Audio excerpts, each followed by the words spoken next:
আমাৰ এই গেলাৰীত তেখেত আহিব নোৱাৰে শাসকীয় বিধায়কসকল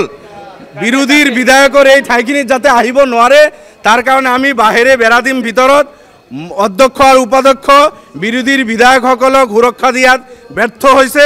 বিজেপিৰ বিধায়কে আক্ৰমণ কৰাৰ কাৰণে উদ্ধিত সেইসকল মাতাল হৈ আছে যাৰ কাৰণে আমি বাহৰ বেৰা জেওৰা বনাই আনিছোঁ যাতে আমি তাতে বেৰা দিব পাৰোঁ নিজৰ সুৰক্ষা আমি যাতে নিজে কৰিব পাৰোঁ বিজেপিৰ বিৰোধীৰ বিধায়কৰ আক্ৰমণৰ পৰা যাতে আমি ৰক্ষা পাব পাৰোঁ আৰু স্পিকাৰৰ সুৰক্ষা আমাক যিহেতু দিব পৰা নাই কথাটো হৈছে এনেকুৱা যে আমি সৰ্বভাৰতীয় সংযুক্ত গণতান্ত্ৰিক মৰ্চাই অসমৰ পবিত্ৰ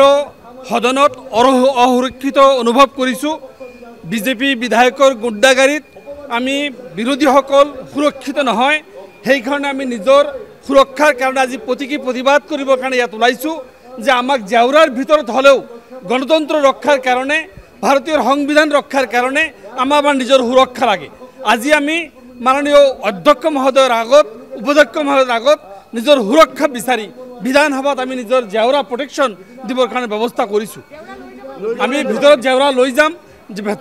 আমি এছেম্বলিৰ ভিতৰত জেওৰা লৈ যাম এই কাৰণে লৈ যাম যাতে আমাক সুৰক্ষা দিব পাৰে আমাক যাতে ভিতৰত সুৰক্ষা আমি পাব পাৰোঁ যদি তেখেতসকলে সুৰক্ষা নিদিয়ে জেওৰাৰ বাহিৰে আমাৰ উপায় নাই তাৰ পৰা চিটৰ পৰা উঠি আহি কাৰোবাক আক্ৰমণ কৰিব খোজা অসম বিধানসভাৰ প্ৰথম হৈছে ইয়াৰ আগত কেতিয়াও হোৱা নাছিল সেইকাৰণে আমি আমাৰ নিজৰ প্ৰটেকশ্যন বিচাৰিছোঁ গণতন্ত্ৰৰ সুৰক্ষা বিচাৰিছোঁ বিধানসভাত সুৰক্ষা বিচাৰিছোঁ বিধানসভাৰ বাহিৰত সুৰক্ষা বিচাৰিছোঁ যেনেকৈ নিৰ্বিচাৰে বিধানসভাৰ বাহিৰত আমাৰ অত্যাচাৰ চলি আছে বিধানসভাৰ ভিতৰত আমাক হত্যা কৰাৰ যিটো ভাবুকি আক্ৰমণ কৰাৰ যিটো ভাবুকি আমি দেখিছোঁ তাৰ পৰা আমাক সুৰক্ষা লাগে এই সুৰক্ষাৰ বাহিৰে আমাৰ হাতত কোনো ব্যৱস্থা নাই সেইকাৰণে আমি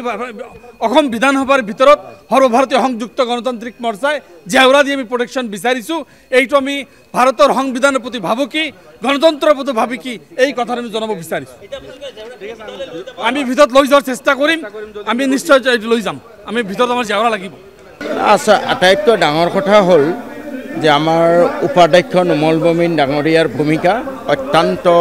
দুৰ্ভাগ্যজনক আমি ভাবোঁ তেওঁ আচলতে উপাধ্যক্ষৰ চকীৰ কাৰণে উপযুক্ত নহয় অধ্যক্ষ বা উপাধ্যক্ষ নিৰ্বাচন হোৱাৰ লগে লগে তেওঁ ৰাজনৈতিক গণ্ডিৰ পৰা ওলাই আহিব লাগে আজিকালিতো ওলাই অহাৰ নজিৰ নাইয়ে কিন্তু মিনিমাম নিউট্ৰেলিটি যি সময়ত অখিল গগৈ বা আমি মুখখন মেলিলেই ছাছপেণ্ড কৰে সেই সময়ত ৰূপজ্যোতি কুৰ্মীয়ে ইমান অভদ্ৰামী কৰাৰ পিছতো তেওঁক এবাৰ ছাছপেণ্ড পৰ্যন্ত নকৰিলে নিয়মমতে গোটেই বছৰটোৰ কাৰণে তেওঁক ছাছপেণ্ড কৰিব লাগিছিলে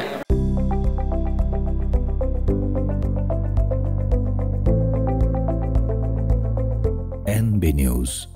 সহজ সৰল ভাষাত নৱভাৰতৰ কথা